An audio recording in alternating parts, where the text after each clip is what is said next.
Do you want me to give you the background of why originally I brought this up? It's from that person, isn't it? I know I did this through email, but I didn't officially talk to you guys about it. Is that I talked to the listener. Oh, yeah. No, you didn't tell us. We connected. His concerns were, it was after the Certificate 1 episode, and he was like, it was great information, but I don't have money to put into a certificate right now. Things are getting really expensive. And he was just to the point where in his career, he wasn't jumping up in wages, and rent was going up and everything was getting really expensive. And instantly I feel like everybody says, oh, you should look at your career. What can you do to advance it? Where you can, go back to school. And he was like, I'm already working 2 jobs. I don't have time to take on a new whole educational venture. In the call, I was like, I'm going to talk to Cooper. Maybe I should get a festival. This is what Cooper does, though. It's true. It is what I do. What do you even call it, though? Financial well-being. The basics, or down to earth with Cooper or something? I call it my job. Heart to heart, family talk? No, the whole idea behind it is financial well-being and financial health, which is a product of the Financial Health Network. It's something that's been embraced by the National Credit Union Foundation. I was at Stanley Prison this morning. Okay, so I'm teaching our very first class, and we talk about the definition of financial wellness. And the way we do that is there's a chart that I show them, and we move through these different boxes on this chart that I'll explain. But when I explain it to them, we talk about how, so one box is security in the present. So we're going to start right now, security in the present. And, that means that we have control over our day-to-day and our month-to-month finances. We're not drawing our account negative. We're not creating unmanageable debt. But what does that actually mean to you? What that can look like is looking at your checking account and saying, oof, I only have $20 left. Okay, I get paid Friday and it's Monday. Okay, so the choice is you stop at the gas station, you have to get gas. With the finances, it's often an all or nothing mindset. If I'm not saving 10% of my income, I'm failing. If I don't have 3 to 6 months worth of expenses saved, I'm failing. But the reality of it is you have to do what works for you. So if that's putting $10 in your gas tank in that moment and then having $10 to go buy, a box of noodles and sauce to be able to have dinner for the rest of the week, that's success. Why? Because we didn't create unmanageable debt. We didn't throw it on a credit card. We lived within our means in that moment. And hopefully now we have it kind of in our mindset where we're like, okay, maybe I have to shift one thing to be able to make it until that next paycheck a little bit with a little more cushioning.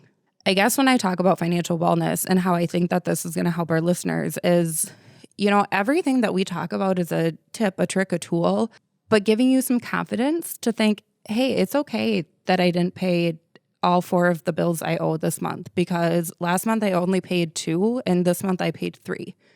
Phenomenal, right? So when you have to look at that hierarchy, it's, I only paid 3 bills, but I saved myself a late payment. I saved myself another negative remark on my credit report.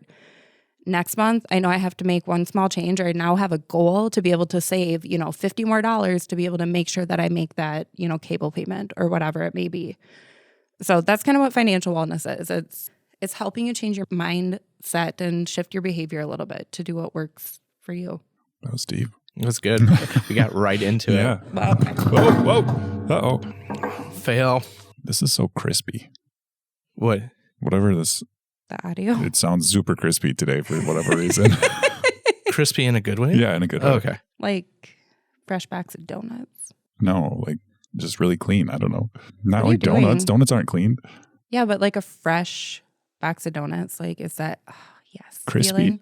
No, but they're perfectly moisturized, and I'm so moisturized. That's what I look for in a donut. Yep. No, they're fresh and warm. That one's going to need a little lotion. It's winter time. Uh-huh. This is my new thing. It's called the Steve Cam. What are you, what angle is it? Is it? It's the flattering angle. It's your good side. It's everyone's good side. So it's got to be a crispy donut. Maybe it's one of those old-fashioned Like a fried one? A Oh, cruller. Ooh. okay. So the donut that we're thinking about is What were you thinking? what are those classic old timey donuts that are just like glazed, but they got like little ridges to them? Yeah, it's a cruller. James, you want I to weigh don't in know. on? Okay. It is. can't talk and It's a operate this at the same time. Like I don't know how you actually say them, but like they look. We've decided that it's going to be a crawler Yeah, but I want to. because it's kind of old fashioned. It's I know we always constantly say back to the basics, but financial wellness feels like How do you really say it? I don't know. I'm looking it up. You should probably get that right. no. Let that. Cruller. If you're listening right now, we're really butchering the name. We're struggling. Crawler. What I think it's a crawler. It's probably like Phonically, I don't think that's one of right. the European languages, right? Like German or Polish or The donut can be spelled with the letter C or the letter K, both of which are acceptable according to Kyle. However, he contends. Man, I don't know. However, he contends that there is only one pronunciation. It's not a crowler, it's a cruller. A cruller. It's of Dutch, German, Polish origin, says Kyle. So take the word ruler, like the measuring thing, and put either a C or a K in front of it. Apparently that's Yeah, cruller. Let's go. Let's get into it. I don't know how to get into it. Let's go. LETSGO. Where do you typically start to have this conversation with someone? The conversation that I was talking about. Do you get that question all the time? Mm-hmm. So I can share it with you from two different perspectives, I guess. You know, where we start this conversation, anytime that you take like a budgeting class with me or any type of financial class, I start with what the definition of financial wellness is. And we look at that chart from the Consumer Financial Protection Bureau, the CFPB. We look at that chart that defines financial wellness. And so what that chart looks like is, it's 4 boxes, okay? So we have security on top, on the top left for one row, and then we have freedom of choice. So those are kind of your two saving, spending categories, if that makes sense, your money categories. And then we have on the top, so for the different columns, we have in the first column security, or we have in the first column present. In that second column, we have future. When we start class, we talk about when we're talking about financial wellness, which is what we're going to talk about throughout our whole class. So you're getting, the tools, the tips, the tricks, the where to find this information. But you have to think of it outside of what that preconceived notion is you probably have. We couple that with the money personality test that we did on a previous episode to get people really thinking about, I'm telling you, this is the foundation of a budget. But how do we make it work for you? What is your natural tendency? Me, natural spender. Working towards saving, a lot harder for me. And sometimes saving success is that I put $10 from my paycheck aside and actually didn't touch it until I got that next paycheck. Sometimes that's success, right? Because I'm creating a habit, I'm creating a behavior change. Another way that you can start this conversation is by giving people a financial health test. So they get a financial health score, which is kind of the most common practice when doing any type of one-on-one counseling. And what that does is you answer a series of questions, and we have it, here in front of us. So I'll give you a couple examples. But when we talk about the financial well-being scale, we talk about it typically in earn, spend, borrow, save, right? So we kind of have those categories. Sure. Similar to the money personality test, you read some statements that have to do with, a current situation, and you think, does that describe me? Does it apply to me? For the first part, does the statement describe me or my situation? So the first question is, I could handle a major unexpected expense. Does that completely describe me? Very well, somewhat, very little, not at all. As you go through and answer those different questions, then at the end, that's where you start to look at what your actual financial health score is. Okay, so we look at how many responses you actually did. You get the actual final score on there. And then depending on what category you fall into, based on that, it's going to be, you're either going to be financially vulnerable, financially coping, or financially healthy. It's not necessarily bad to be in any of those categories. Even, financially vulnerable. Yeah, we know we have to, do a little bit of work, but how are we going to meet your need to get you out of that situation? When we talk about this, every class that we go in and teach in our jobs, like, yeah, we have a, curriculum that we work through, but it's so individualized based on what the questions are and based on, where the individuals in the class need that to go. So for us, that's what financial well-being is. I would love if you paid all your bills on time. I would love it if you had 3 to 6 months worth of saving, expenses in your savings account. But I also would love if you had $100 in your savings account, because that was a big goal for you. And I'm so excited. I'm really excited that you paid 2 bills on time this month, or, you did that 2 months in a row. Phenomenal, right? So it's meeting people where they're at. I think so much of that financial advice and it sort of, if you're in this situation, you should do this, doesn't take that personalized approach into account. Like that one size fits most feel to a lot of the things, even some of the things that we've said here at Money Donuts, maybe doesn't apply to everyone. So I was, as you were saying that, I was thinking of it from like a medical perspective. No one goes to the doctor and they're like, oh, you're sick. Like, what symptoms are you having? Here's your specific diagnosis. No one's going to talk to their friend and be like, well, my doctor told me to do this because this was wrong with me. Oh, I'm going to do that same thing because I think I have some of those same symptoms. Like, no, you're going to go and get your own evaluation and have your own personalized plan to get from A to B. So I can see the value to just evaluating where you're at and saying, I'm somewhere where I see a different outcome or a different need for information depending on where I'm at in this evaluation. So. And, it's almost a double-edged sword at times too, because you have to make it work for you, but there still is that hard self-evaluation of, I drive a car that has a really high payment. It's really nice. Do I really need that to get to work, to, pick up the kids, to do that in this current moment, right? So, and sometimes it's not feasible to get rid of that vehicle either, right? So even though you're like, yeah, I know I bought it, I have a high payment, it's technically something I don't need. If you're upside down on that loan, or if something like that happens, okay, getting rid of it, we have to look at a different option. Okay, so we have to figure out what's going to work better for you. Same with people, we talk about living above our means or living beyond our means, right? Sometimes we have to do that. Like, so sometimes a person purposely makes a choice to do that. And an example would be like continuing education, right? So they might make a choice to take out loans at that moment that they're probably going to have a hard time paying back right now, but having that degree, being able to move on to something else, it's going to kind of even out. And so sometimes people get into that situation, or if they had like a really hard medical expense, they might put that on some credit cards and be in a situation where money's a little tighter as they're making those payments. So you have to, look at the full picture too. I can't just say, James, come on, like you got all your credit cards maxed out. Why? Like, because it made sense for me in the moment, right? Like that was the path that I saw to get to where I wanted to be. And yeah.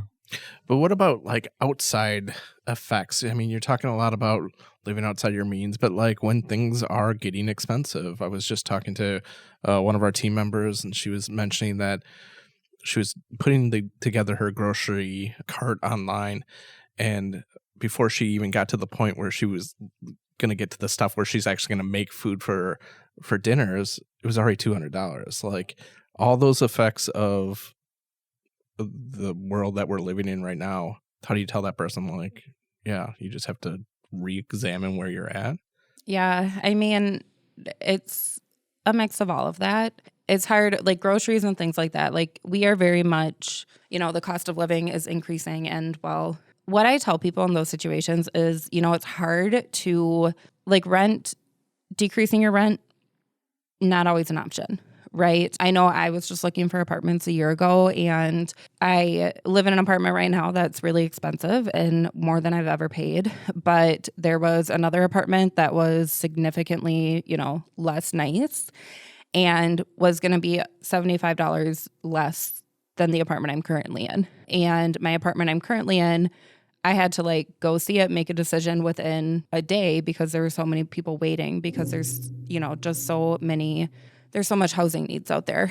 And so when we look at that, what I tell people is you have to figure out where can you actually cut back. Okay. So I was kind of telling you guys in the beginning of the podcast, but couponing is something that I started doing. Couponing, so as I've learned more about it, everything I've done has either been like just digital coupons. It hasn't been like going and cutting things out. I use 2 specific pharmacy store apps to be able to do it. But so I use 2 specific apps, and it's all like digital coupons on there. And the paper ones that you get for buying certain products, like Procter & Gamble is a big company.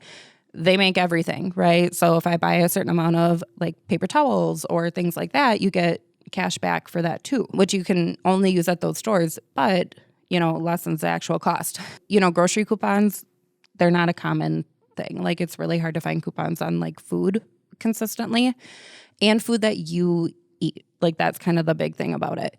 But if you can use coupons to, really cut your like household expenses in half, laundry detergent, paper towels, all of that stuff, which is so expensive. But if you can use coupons like I have been, where I can get $70 worth of product for $20, that makes a really big difference. And even though food costs are really high, there's, that extra money per se. It's not really extra, but I have that wiggle room now where I've been able to save in this area so I can afford to pay those higher costs, which, isn't what we want to hear. And is it a little more work? Yeah. But with some planning, we can figure it out. I was going to say, I think that conversation goes beyond just coupons even. Like that's one potential solution. But I would say look for those opportunities. It's really about finding spaces in your own life and in your own financial mindset that makes sense. Maybe we could talk about ideas all day, right? Like maybe you're going to walk places more. Maybe you're going to get the bulk buy of noodles so that they cost less, in the long run, but you have to have space to store them. And, there's all these other factors at play. So it has to be a personal choice. You're going to buy an electric scooter to ride to work. Steve's electric scooter. Yeah. Well, and I think it applies to even a person came up on my TikTok feed and she was going to the food pantry. And so she brought her followers that she had connected with along with her to show what that process was actually like. I think that was a really cool thing because it helped to kind of break down a barrier. But along with James was saying, don't be afraid to utilize those types of resources. You probably have, something in your head about like who should really be using them. They're available to the communities. Like they're available to pretty much everyone. Some have requirements, some don't, for a reason. So if you're in the situation like where you need help, go to it. A really, really good resource if you're really struggling is dialing 211. And it's an easy number to be able to call. But if you dial that number, they can connect you with pretty much any resource that you need. Like you need help repairing the tires on your car, they will get you somebody to do that. They'll help you schedule that appointment. You need a warming shelter close by to you, they'll help you do that. If you don't know how you're going to pay rent, they will figure that out with you. So it's this really cool resource where you can call them and they do literally just about anything that you could need in that moment. So use those types of resources too. Did you know that? Am I just... It's not something a lot of people know. Is it in Wisconsin and Minnesota? I think it's nationwide. It's 24 hours a day. We can look it up to be sure. But I was doing some work with a homeless shelter and I talked about it. And one lady goes, let me tell you about my experience with that. She was like, they help me. Like they're the reason I have tires on my car right now. Like they're the reason that I've been able to sometimes, be able to put gas in it. And so they're just a really useful thing to keep in mind if you are struggling. If you're a person who's not struggling, to be that person who's out there donating and helping and just being a resource for others, I think is also important to say. Part of the big coupon community on TikTok is, couponing is a weird thing because sometimes you have to buy certain amounts of certain things. So we see people who have like 500 tubes of toothpaste at home. Well, a lot of times, you get the toothpaste is one thing. You can get it for free, like all the time. And so they donate that because it's not really costing them anything or it's costing them very, very little. Even if you're like not struggling, maybe it could be a thing to start couponing and be able to give back or be able to, That's a really cool idea. Use those resources, right? It's something I would like to do it if I could, I mean, it's like taking something that you enjoy and turning it into a benefit for another person. Yeah. Stacy had some good she recently had a fun experience with a coupon that oh god she went to a store and she had held on to the coupon for 2 weeks, and then it was only a specific amount that she could use, and then it was only a small section of the store that she could use it at, and it was frustrating. And she had all 4 kids while she was doing this. I mean, you have good kids, but that's a lot. Like, goodness. What made me think of this was after she made the purchase, she did get like you get like a 27% coupon. Yep. So she turned it around and gave it to the person in line. I love that. Isn't that? Yeah. Oh, my big question was, and I probably should have jumped in earlier, is someone listening to this says, "Oh, this is great, but what do I do now? Where can I go to take a class or get this information?" I mean, I feel like I need to talk to someone like one-on-one almost, if it's that personalized, right? Is that the best? Yeah. What do you recommend? There's a lot of options. Not a lot, but there are options out there for you. So first is, I mean, if you have a class with me or you hear a podcast like this, you can reach out. Like I enjoy meeting one-on-one and trying to figure these things out because I've been in this situation myself, and it sucks, honestly, and so I like to, help people from that real perspective. Royal Credit Union has financial counselors in our offices. So between that or calling in and getting a financial review is a really good option. Family Means is a nonprofit organization. They have an office in Eau Claire. They also have an office in Stillwater, but they're licensed in the entire state of Wisconsin and Minnesota. And they do budget counseling, credit counseling, debt management programs. They have family counseling resources and different things like that. And so they are a really great place to go. And there's somebody, we recommend people in our offices to them all the time, and, vice versa. So they are somebody that we really trust with, our members and your information. Some of their services have a fee, but it's pretty much free to be able to sit down and meet with them. And then they do, go over any additional costs up front with you. So that's a good one. There's a couple other. I was just going to say, that's cool. Like, yeah, you don't think of it as it is like going to the doctor. You don't think of like, oh, I need to go to the financial doctor. Yeah. Like, it's just not something that crosses your mind, right? Yeah, so. It is though. When you look at a survey of individuals, the FinHealth Network did that, and 73% of those individuals said that finances were their number one stressor in life. And, when we think about that, being stressed constantly affects anxiety, depression. It disrupts your sleep cycle. It creates fatigue. And so, yeah, we think of financial as like one part of our life, but financial health truly is physical health as well. Like it intertwines so deeply in our everyday lives. What do you guys think would be a good challenge for somebody who's listening to this? Because I know for me is I'd be listening to this and I'd be like, yeah, I'm going to do this. And then you're going to wait for us to pitch our YouTube channel and then click off the podcast. And then you're going to be like, I'll do that tomorrow. Like, what is the challenge that you would say to like, this is hitting home. You're motivated right now. What is the step that you should take right now? Like leave the podcast.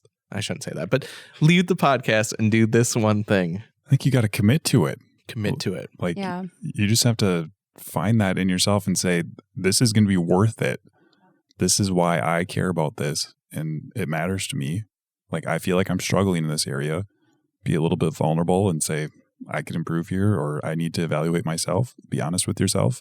That commitment, you owe it to yourself. I think a good way to commit, like James said, is start with figuring out like what your goal is. And I think we've talked about goals before a little bit, but I have a worksheet that we can, What is the goal? Smart goal. Smart goals, yeah. The way I think about goals, especially relating to finance, personal too, but goals are the roadmap for where we want to be. When we set a goal, I want to pay off debt, or I want to get really good at budgeting, or I want to create a budget for the first time ever. Okay, so we know we have something we want to accomplish, but now we get to break down the steps for how we get there. And so sometimes that's going to reach out to one of the experts and sitting down with someone who can be a fresh set of eyes and give you some insight that you might not be thinking. Sometimes it's using the SMART goal acronym and, going through the definitions and making your goal really specific, figuring out if it's really going to apply to you, putting a time constraint on it. So all the different steps of that. But I think setting a goal is a good commitment, no matter how big or how small. Financial goals can be getting a new job. It can be opening a checking account. It can be putting $100 aside over the course of a year. Like It literally can be anything. And any little step you take is going to help you be successful.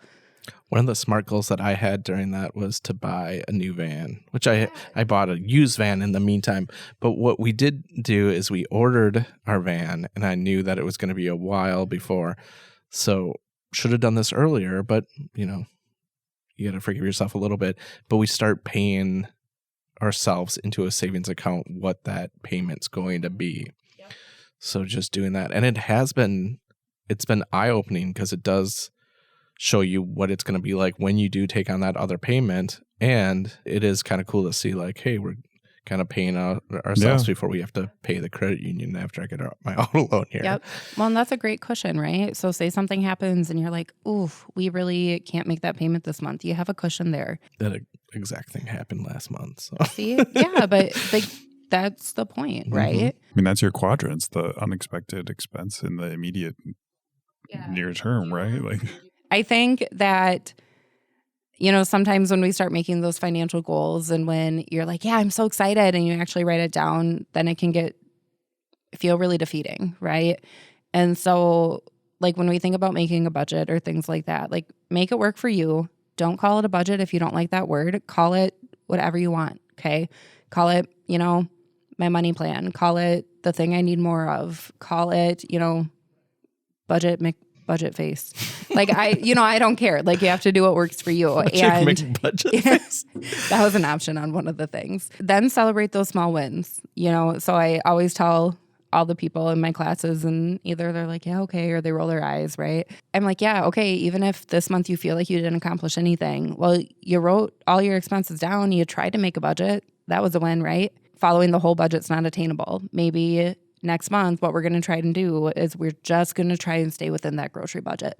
We're going to accomplish that one thing, get comfortable with it, and then we're going to move on to the next part of our budget. Everything's baby steps. Everything is what works for you. That's what financial wellness is.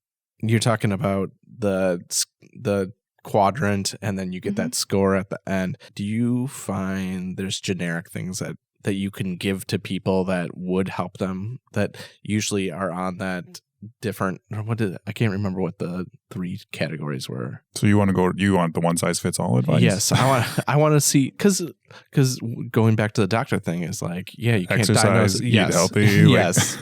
A little proactive. From a financial perspective, I think kind of the one size fits all is having a true understanding of what your income is, what your expenses are, have a handle on your credit report. So, understanding where you pull that from, how to read it. And we have great resources for that we can share. Having some sort of idea, plan, concept for how you're being aware of your money. For some people, that's that detailed budget. For some people, it's just committing to logging into their mobile banking app twice a week to make sure that their account's not negative.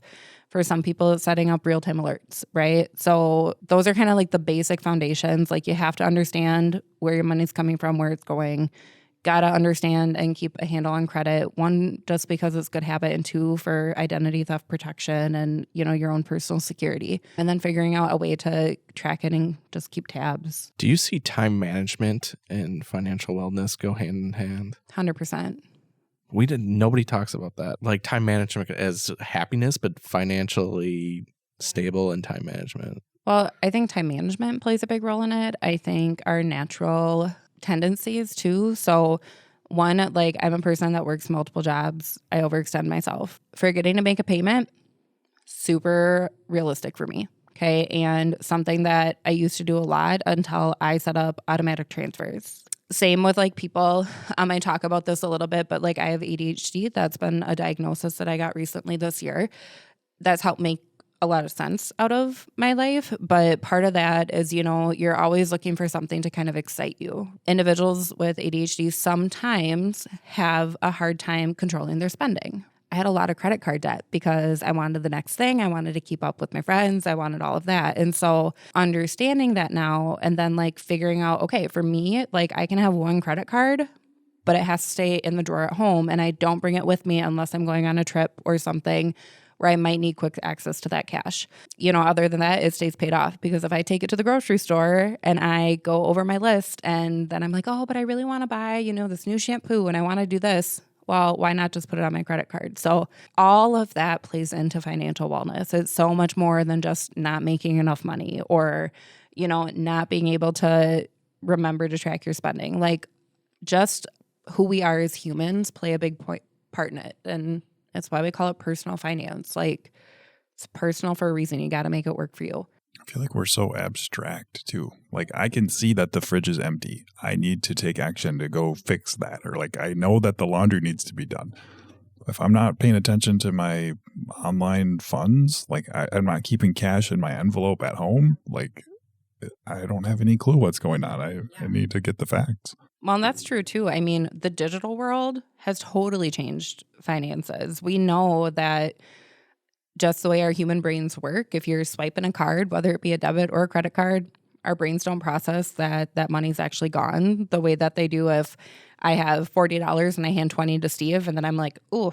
Well, because it's not on a credit card. You're like, it just went to the credit card. Like I didn't actually pay that yet. It's like I'm not still my money. good. I'm good. Yeah.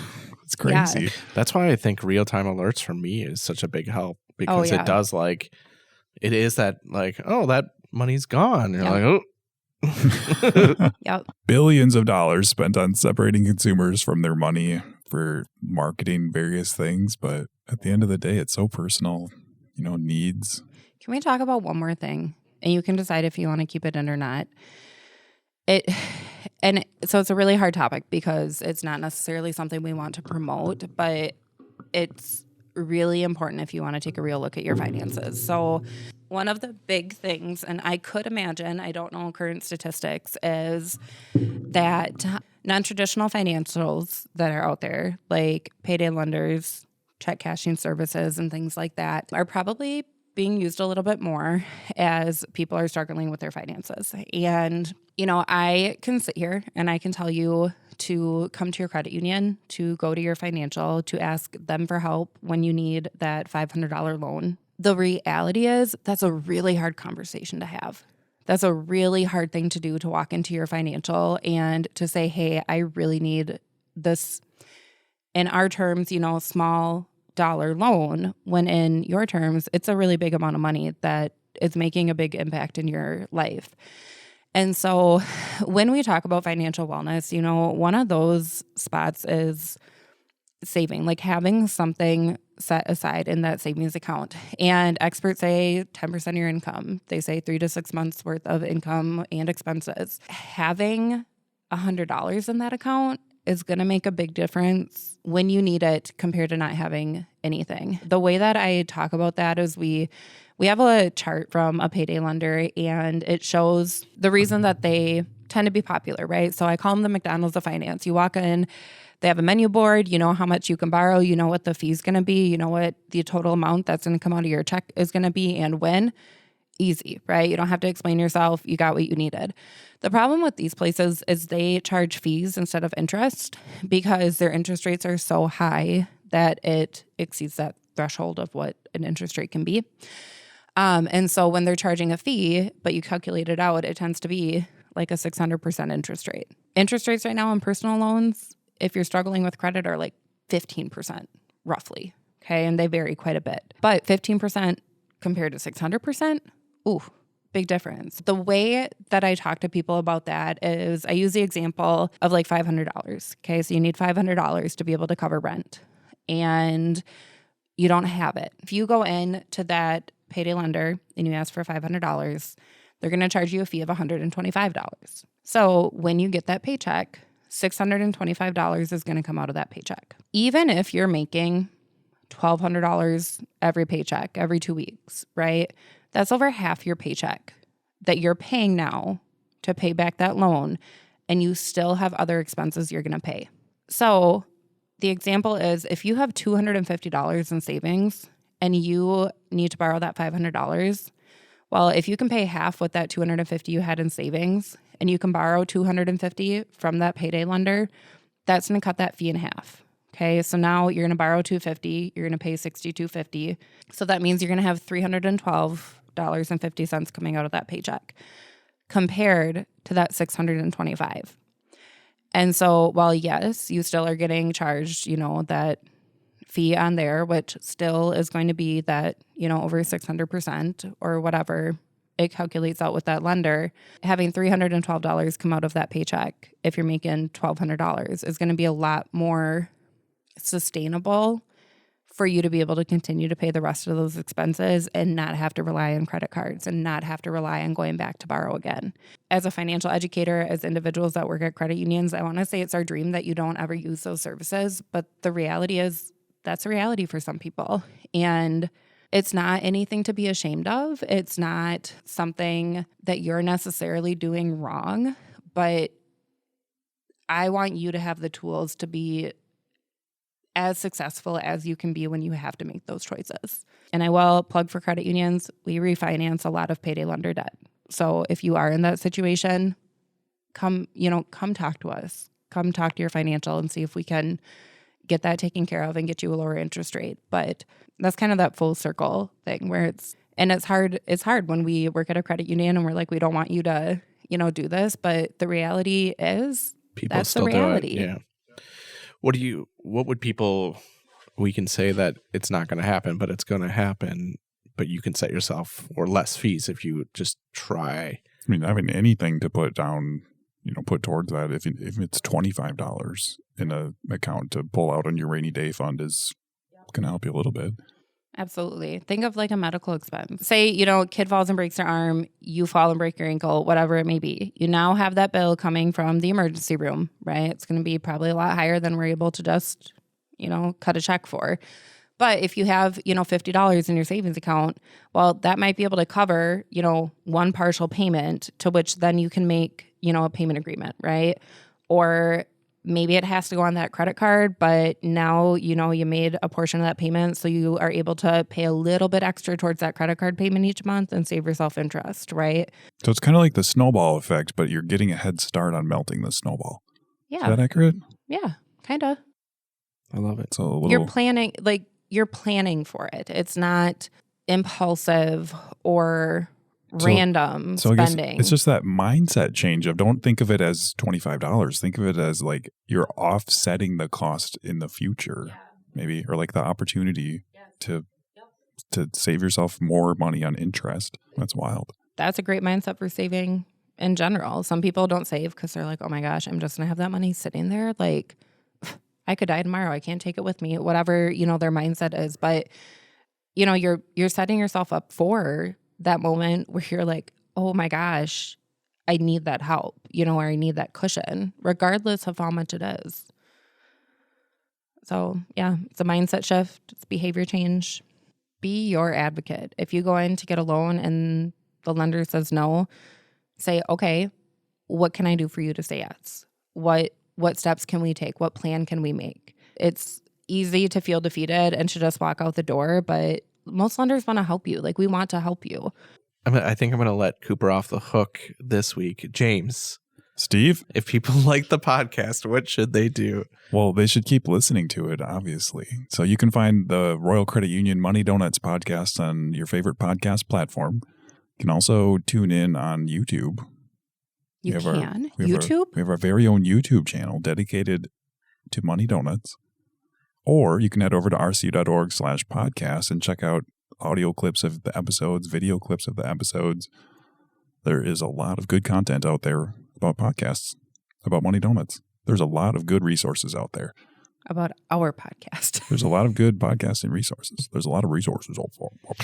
And I think there's ways that if you have questions or concerns or topics that you would like us to talk about, feel free to message Royal Credit Union's social media accounts. You can send us an email at financialeducation@rcu.org. And I think if you are listening on the Anchor app or maybe even through Spotify, you can leave us a voice message. I know specifically from Anchor, you can, if you're listening, you can. Now we have to look it up. I don't know who gets them or where. James probably gets them. I think James I've never gets seen one. Well, no one has left them. We gotta try it. Maybe I'll get it. We're going to take this off there. But thanks for listening, and we'll see you next time. Boop, boop, ba-dee, ba-doo.